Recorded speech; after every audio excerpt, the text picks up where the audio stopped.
Doctor Simhadri Chandrasekhar గారిని నిర్ణయించడం జరిగింది. డాక్టర్ సింహాద్రి చంద్రశేఖర్ గారు ప్రముఖ క్యాన్సర్ సర్జన్. ఆయన వారు అంటే మచిలీపట్నానికి వారికి ఉన్నటువంటి సంబంధం.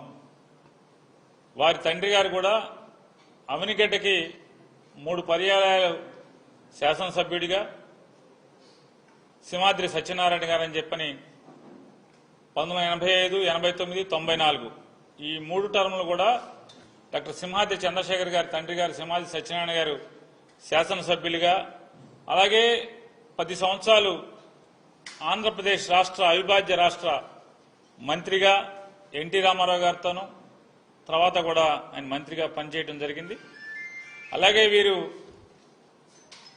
మచిలీపట్నంలో జన్మించి స్కూల్ విద్య అంతా కూడా అంటే పాఠశాల విద్య అంతా కూడా అవనిగడ్డలోను, అట్లాగే ఇంటర్మీడియట్ విద్య మచిలీపట్నం నేషనల్ కాలేజీలో కూడా ఇంటర్మీడియట్ మచిలీపట్నంలో చదువుకుని తర్వాత వైద్య విద్యను అభ్యసించి సర్జన్గా, ఆ తర్వాత క్యాన్సర్ సర్జన్గా 1988వ సంవత్సరం నుంచి కూడా ఆయన క్యాన్సర్ వైద్య నిపుణుడిగా సేవలు ప్రారంభించి ఇప్పటికి దాదాపుగా 35 సంవత్సరాల నుంచి ఆంధ్రప్రదేశ్ తెలంగాణ మాత్రమే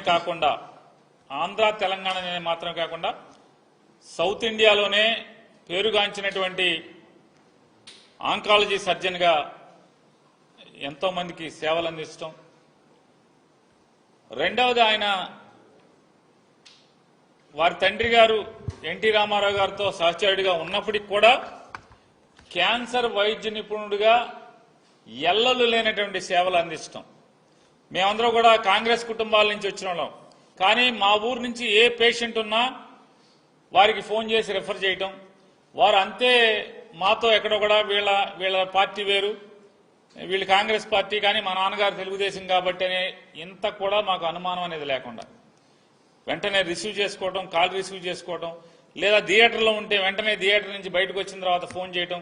ఏంటి నాని ఫోన్ చేసావు సార్, మా ఊరు నుంచి పేషెంట్ వస్తున్నారు, రేపు పంపించమంటారు. పంపించి తప్పకుండా చూసి మళ్ళీ వెంటనే పేషెంట్ చూసి ఫోన్ చేయటం. ఇక మీ పేషెంట్కి ఈ రకమైనటువంటి పరిస్థితులు ఉన్నాయి, ఇలా చేద్దాం లేదా ఆరోగ్యశ్రీలో పెడదాం.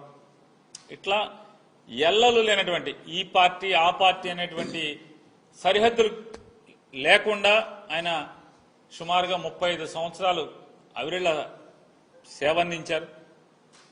మరి ఇంత గొప్ప అంటే కేవలం కృష్ణా జిల్లా లేదా మచిలీపట్నమా కృష్ణా జిల్లానా లేకపోతే అనేది కాకుండా ఆయన సేవలు విస్తృతమైనవి. ఇంత ప్రముఖమైనటువంటి నేపథ్యం ఉన్నటువంటి ఒక గొప్ప డాక్టర్ మచిలీపట్నం పార్లమెంటు ప్రజలకి సేవ చేయటానికి అంటే ఇంత ఉన్నతమైన చదువులు చదువుకుని 35 ఏళ్ల పాటు ప్రజలకి వైద్య వృత్తి ద్వారా అనేకమైనటువంటి సేవలు అందించినటువంటి ఆయన వైఎస్ఆర్ కాంగ్రెస్ పార్టీ తరఫున పార్లమెంటు అభ్యర్థిగా పోటీ చేయటానికి ముందుకు వచ్చినందుకు మేమంతా కూడా ఆనందపడుతున్నాం. ఒక మంచి అభ్యర్థిని పార్లమెంటుకి పోటీ చేయటానికి, అలాగే మేము వెళ్ళి మాతో పాటు ఎమ్మెల్యే ఓటు మాకు, అలాగే ఎంపీ ఓటు పలానా ఆయనకి చంద్రశేఖర్ గారికి వేయమని అడగటానికి కూడా మాకు కూడా ఉత్సాహం వచ్చేట్టు, 7 ఎమ్మెల్యే అభ్యర్థులకు కూడా ఉత్సాహం వచ్చేట్టుగా మంచి అభ్యర్థిని, ఇమేజ్ ఉన్నటువంటి అభ్యర్థిని, ఉన్నత చదువులు చదువుకున్నటువంటి అభ్యర్థిని, అట్లాగే విస్తృతమైనటువంటి విషయ పరిజ్ఞానం ఉన్నటువంటి భారతదేశం పట్ల, ఈ వ్యవస్థ పట్ల, ప్రపంచం పట్ల విస్తృతమైనటువంటి అవగాహన ఉన్నటువంటి మంచి వ్యక్తిని వైఎస్ఆర్ కాంగ్రెస్ పార్టీ పార్లమెంట్ అభ్యర్థిగా మచిలీపట్నానికి అందజేసినందుకు జగన్మోహన్ రెడ్డి గారికి మా జిల్లా ప్రజలందరి తరఫున ఆయన్ని మనస్ఫూర్తిగా కృతజ్ఞతలు, అభినందనలు తెలియజేసుకుంటున్నాం.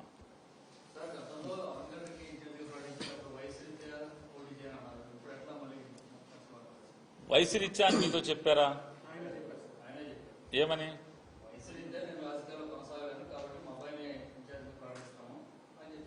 దేనికి? అసెంబ్లీకి. ఇప్పుడు ఈయన పోటీ చేస్తున్నది దేనికి?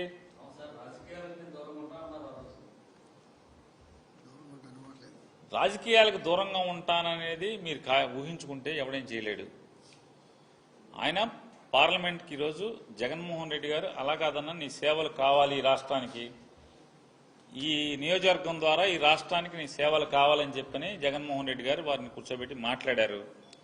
నీ అంత ఇమేజ్, ఇంత గొప్ప పేరు ప్రఖ్యాతులు ఉన్నటువంటి వ్యక్తి రాజకీయాల్లోకి రావటం వల్ల రాజకీయాల మీద పోను మనుషులు విలువలు లేకుండా ప్రవర్తిస్తున్నటువంటి ప్రస్తుత పరిస్థితుల్లో కేవలం అధికారమే కాంక్షగా, పదవి మాత్రమే కాంక్షగా ఇవాళ మనుషుల్ని అటుదూక చూసేటువంటి ఈ పరిస్థితుల్లో నీలాంటి నిబద్ధత ఉన్నటువంటి వ్యక్తి నాకు అవసరం అని చెప్పని జగన్మోహన్ రెడ్డి గారు కోరిన కోరిక మీదట సరే అయితే నేనే పార్లమెంట్కి వస్తానని చెప్పి ఆయన చెప్పిన విషయాన్ని మీకు తెలియజేస్తాను.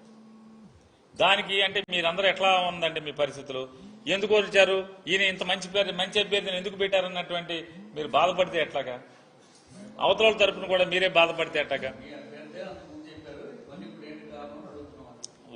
నేను చెప్పాను, వారి నోటితో వారు మాట్లాడతారు.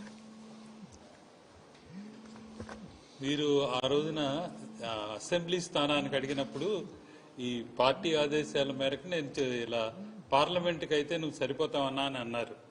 అందుకని అసెంబ్లీకి వదులుగానే పార్లమెంట్కి కంటెస్ట్ చేయమని సీఎం గారు చెప్పారు. దాని నుంచే కంటెస్ట్ చేస్తున్నాను.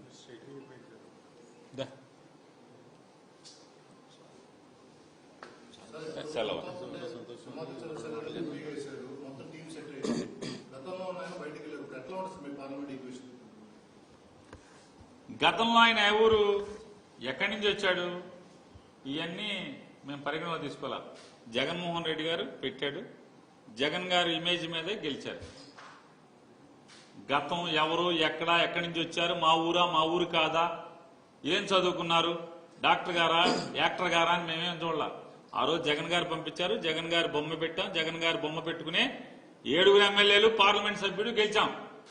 కాబట్టి ఎవడ కర్మ ఆడు అనుభవిస్తాడు. ఇవాళ ఒక మంచి డాక్టర్ని జగన్మోహన్ రెడ్డి గారు పెట్టారు, ఆ డాక్టర్ గారిని తీసుకుని జగన్ గారు బొమ్మ పెట్టుకుని 7 అసెంబ్లీ ఎమ్మెల్యేలు అట్లాగే పార్లమెంట్ సభ్యుడు గెలిచి మళ్లీ వస్తాం.